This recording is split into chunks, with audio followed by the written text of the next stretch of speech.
चतुर्वेदी जी भी जुड़ गए हैं, उनसे भी जानते हैं, उनकी प्रतिक्रिया भी लेते हैं। पंकज जी, बहुत स्वागत है आपका न्यूज 18 मध्य प्रदेश छत्तीसगढ़ में। पंकज जी, क्या कुछ कहना चाहेंगे आप? एक बार फिर कमलनाथ किसान कर्ज माफी की बात उठाते हैं।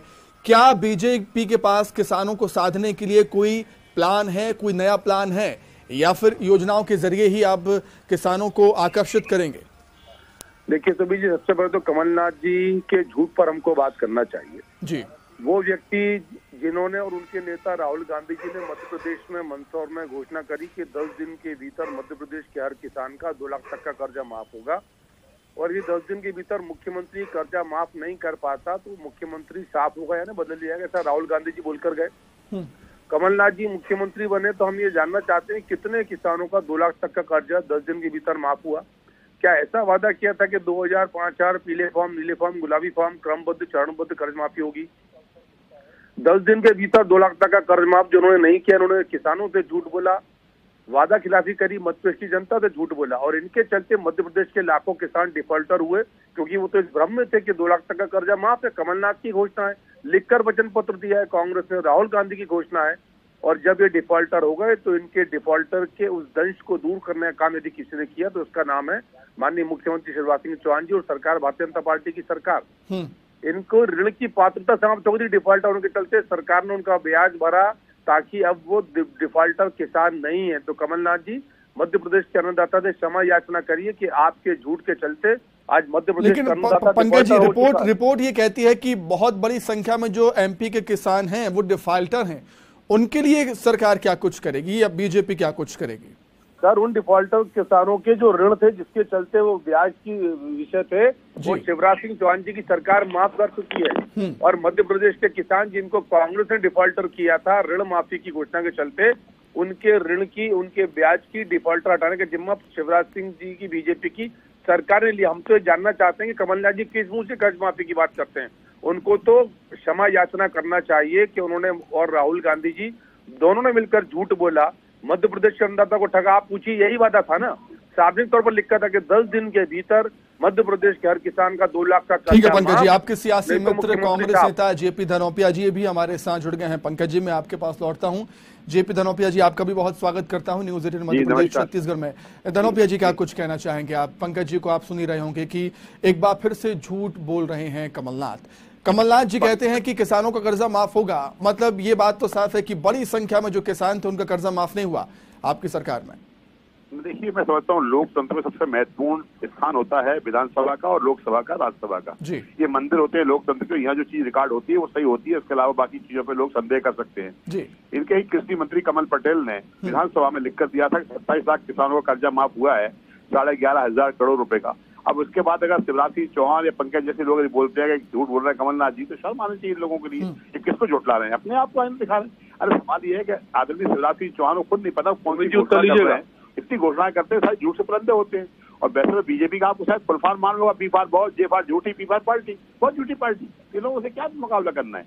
ठीक है पंकज जी, कमल पटेल जी की जानकारी के बारे में कुछ कहना चाहेंगे आप? उन्होंने जो विधानसभा में 2 लाख तक की कर्ज माफी नहीं करी, 5,000, 2,000, 3,000, 10,000, 4,000 ये माफी करी किसानों की। ये तो मैंने पहले ही कहा। पूछ रहा हूँ 2 लाख तक की 10 मिनट किसकी माफी करी? अरे 2 लाख तक की कर्ज माफी किसकी करी, इसका उत्तर दीजिए। कितने किसानों की 2 लाख तक की कर्ज माफी राहुल गांधी के साथ करी, इसका उत्तर दीजिए। किसानों को झूठ बोला, डिफॉल्टर क्यों हुए? डिफॉल्टर किसान क्यों हुए? कितने किसानों का 2 लाख का कर्जा माफ करा, उसको उत्तर दीजिए। एक भी किसान का कर्जा समिति माफ नहीं किया। क्या 5,000 का वादा कर्ज माफी का था, 10,000 का था, 2,000 का था, 4,000 का था? 2 लाख 10 दिन के भीतर किसान का कर्जा माफ। ये तो मुख्यमंत्री साहब, कौन से मुख्यमंत्री को हटाया?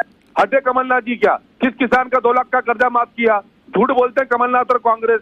क्षमा याचना करना चाहिए इनको। विधानसभा में तो जानकारी है, वो इनके पापों की जानकारी है कि 5,000, 2,000, 4,000। धनोपिया जी, एक चीज और मैं आपसे जानना चाहता हूँ यहाँ पर। धनोपिया जी, एक चीज और जानना चाहूंगा मैं आपसे। मास्टर स्ट्रोक था, हम मान रहे हैं मध्य प्रदेश का। जी जी, क्यों डिफॉल्टर हुआ किसान? जी पंकज जी, मैं लौटूंगा। पंकज जी प्लीज, पंकज जी, धनोपिया जी से मेरा सवाल है, 2018 विधानसभा चुनाव में मास्टर स्ट्रोक था, हम मानते हैं कांग्रेस की तरफ से किसान कर्ज माफी। लेकिन 2023 में फिर से वही वादा। क्या कोई नया प्लान नहीं है कांग्रेस के पास अभी? नया प्लान क्या होता है, पहले बेचारे गरीबों का कर्जा माफ तो हो जाए किसानों का। हमारा किसान आधारित देश है, प्रदेश है, उन गरीबों को राहत तो मिले, वो सक्षम तो हो। हम नरेंद्र मोदी जैसे झूठ बोलने वाले काम नहीं करते, आय दुगनी कर देंगे, तिगनी कर देंगे, बातें पट्टी खा गए। आज हालात देख रहे हो कहां से कहां पहुंच गए ये लोग। तो पहले वो काम तो पूरा हो। एक काम अधूरा रह गया है जो भाजपा की सरकार ने रोक दिया है, हम उसे पूरा करेंगे फिर आगे बढ़ेंगे। हमारे पास तो रोजगार देने के लिए है, लोगों के लिए पेंशनों की बढ़ाने की है, राशि बढ़ाने की बात है, ओबीसी आरक्षण देने की बात है। तो मतलब जो आपका जो वादा था वो अधूरा, था, इसलिए आप वादे को पूरा करना चाहते हैं धनोपिया जी? ठीक है, भीड़ ने हमें बेईमान को छोड़ दिया। जयचंद जो आए थे ना एक साथ, बहुत से जयचंद, ग्रुप ऑफ जयचंद को खरीद लिया, और शिवराज सिंह चौहान तो उधार का सिंदूर मांग भर के। चलिए ठीक है, समय की कमी है मेरे पास। आप दोनों का बहुत धन्यवाद जुड़ने के लिए और तमाम चर्चा के लिए आप दोनों का बहुत शुक्रिया।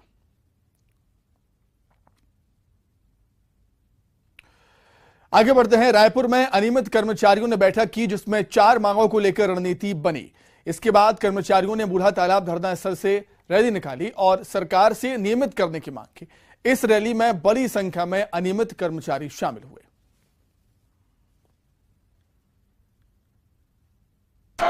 नहीं, यहाँ पे तो खुला मंच है, बैठका है और बैठका में सबको बुलाते हैं, चाहे सत्ता पक्ष का हो चाहे विपक्ष का हो, इसमें सबको आमंत्रित किया गया था। निश्चित रूप से उन लोग आए थे और जो आए थे उन्होंने कहा है कि निश्चित रूप से आप लोगों की मांग जायज है और उस मांग को पूरी करनी चाहिए। उनका एज बार हो गया है, जो बड़ा संघर्ष कर रहे हैं, लेकिन उनको पद से निकाला जा रहा है, तो ऐसी दमनात्मक कार्रवाई करना तो बंद कर। नियमितीकरण है, अगर शासन नहीं करेंगे तो वहाँ आर्य पहाड़ की मूड बना लिए हैं, या फिर नौकरी में रहेंगे या फिर उनको सरकार में नहीं।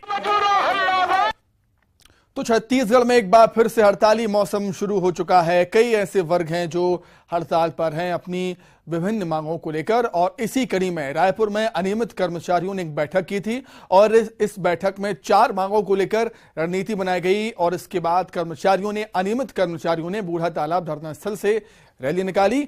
सरकार से नियमित करने की मांग अनियमित कर्मचारी कर रहे हैं और इस रैली में बड़ी संख्या में अनियमित कर्मचारी शामिल हुए हैं। आप तस्वीरों में देख सकते हैं कि बड़ी संख्या में अनियमित कर्मचारी यहां पर शामिल हुए, रैली में अपनी आवाज को बुलंद किया। हालांकि पुलिस भी वहां पर सुरक्षा के लिहाज से मौजूद थी, बैरिकेड्स लगा दिए गए और प्रदर्शनकारियों को यहां पर आंदोलनकारियों को रोका गया। बूढ़ा तालाब से रैली इन्होंने निकाली थी। छत्तीसगढ़ के अनियमित कर्मचारी मोर्चा के बैनर तले ये रैली निकाली गई और इस रैली में बड़ी संख्या में अनियमित कर्मचारी शामिल हुए हैं अपनी विभिन्न मांगों को लेकर। एक बैठक, इससे पहले एक बैठक हुई थी, इस बैठक में 4 मांगों को लेकर रणनीति बनी है और इस बैठक के बाद बूढ़ा तालाब धरना स्थल से कर्मचारियों ने रैली निकाली है।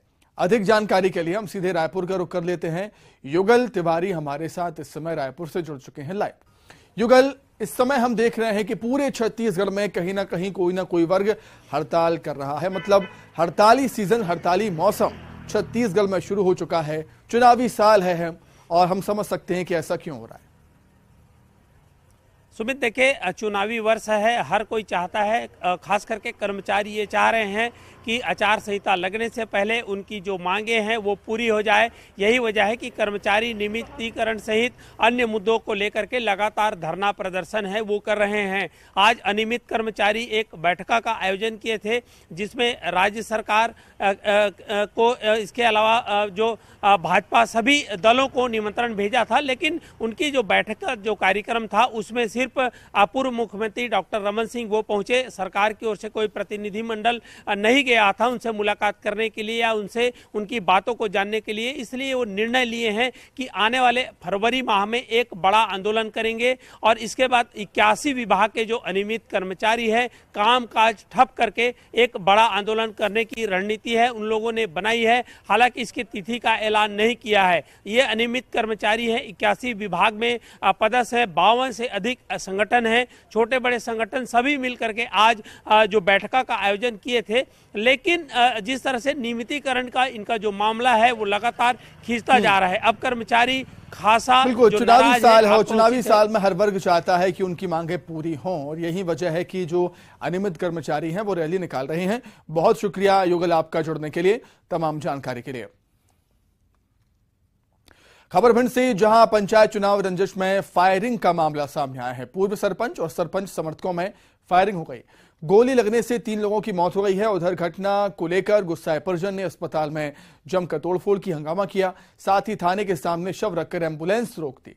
चुनावी रंजिश में पचैरा गांव में गोली चली है। मामले की गंभीरता को देखते हुए 6 थानों की पुलिस को तैनात किया गया। पुलिस मामले को शांत कराने में जुटी हुई। जानकारी प्राप्त हुई, उसमें पता चला है कि 2 पक्ष थे जिनमें आपस में पूर्व का जो पुरानी रंजिश थी और चुनावी उसको लेकर इनका आपस में मतभेद था। उसको लेकर आज एक पक्ष ने दूसरे पक्ष पे हमला कर दिया था और फायरिंग कर दी थी, जिसमें दूसरे पक्ष के जो 3 लोग हैं वो घायल हो गए थे। तो उसके उपरांत मृत्यु हुई है। तो इसमें तत्काल पुलिस जो है वो कार्रवाई कर रही है। उसमें मौके पर पहुंची थी, लेकिन जो आरोपी हैं वो अभी मौके से फरार है। और इसमें आगे जो कार्रवाई है, जो कि इसमें विधिवत कार्रवाई है, वो पुलिस के द्वारा की जा रही है और शीघ्र जल्द से जल्द जो है आरोपियों की गिरफ्तारी।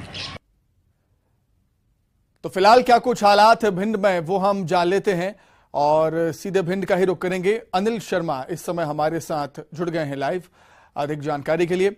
अनिल, 3 लोगों की मौत हो जाना एक बड़ी बात है। फिलहाल क्या कुछ हालात है? बड़ी संख्या में हालांकि पुलिस वहां पर तैनात, फिलहाल क्या स्थिति? देखो सुमित जी, बता दूं, हालात बहुत सामान्य हैं। पुलिस अधिकारियों की समझाइश के बाद परिवार के लोग, आपके परिवार के लोग शांत हो गए और उन्होंने पुलिस की बात पर भरोसा जताया है। पुलिस ने परिजनों की रिपोर्ट पर 11 लोग, पूर्व सरपंच बंटी त्यागी सहित 11 लोगों पर मामला दर्ज कर लिया है और जो भी आरोपी हैं उनको पकड़ने के लिए पुलिस पार्टी रवाना की गई है और मृतक को सबको पोस्टमार्टम के बाद उनके घर को रवाना कर दिया गया है। गाँव में पुलिस तैनात कर दी गई है। बाकी सच्चाई दी जा रही है, कोई विवाद की बात नहीं है और ठीक आरोपी पकड़ लिए जाएंगे और पुलिस ने परिजनों को सुरक्षा भी दी है। बिल्कुल अनिल, अमूमन हम देखते हैं कि भिंड चंबल अंचल में, ग्वालियर चंबल अंचल में जब चुनाव होते हैं तब भी ऐसी घटनाएं सामने आती हैं, या मारपीट हुई हो तो पक्षों के बीच में, या कोई भी बात हुई हो, कोई भी विवाद हुआ हो। लेकिन उस चुनावी रंजिश का नतीजा आगे चलकर हमें देखने को मिलता है, जैसा कि अभी हमें देखने को मिला है कि रंजिश में 3 लोगों की मौत हो जाती है।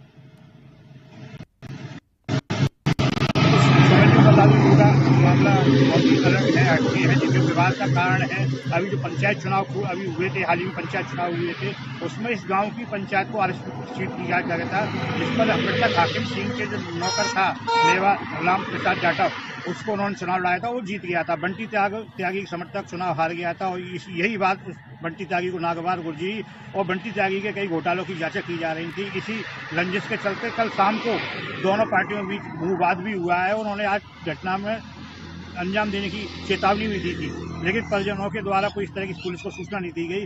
आज इतनी बड़ी घटना को अंजाम दे दिया गया। ठीक है अनिल, आपका बहुत शुक्रिया जुड़ने के लिए। तमाम